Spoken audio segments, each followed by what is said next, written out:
పైసలు ఆ, 2000 ఆ, ఇప్పుడు వరకు పింఛన్ లేదు, గరీబులకి ఏది లేదు. ఆ, ఎట్లా చెప్పు, ఇప్పుడు పని చేసుకొని బతికేటోళ్ళం మేము. ఆ. ఆ, మరి ఇక్కడ మళ్ళీ ఇల్లు కూడా కాంగ్రెస్ వస్తే ఎట్లా? ఇక కాంగ్రెస్ వస్తే ఏం చేద్దాం? ఉమ్.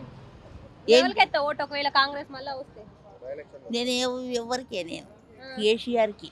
కేసీఆర్ కి ఆ, వేస్తావా? ఎందుకు? కేసీఆర్ మంచిగా చేసిందా? మనం మంచిగా చేసిండు ఆయన. గుడిసెలు గుల కొట్టి మొత్తం బిల్డింగ్లు కట్టే, డబుల్ బెడ్రూమ్లు.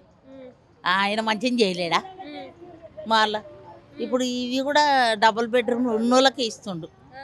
లేని వాళ్ళకి అస్సలే లేవు. మాకు ఇల్లే లేదు. ఇప్పుడు మన ముఖ్యమంత్రి ఎవరు? ముఖ్యమంత్రిరా? ఆ, ఏమో బిడ్డ, నాకు ఆ, రేవంత్.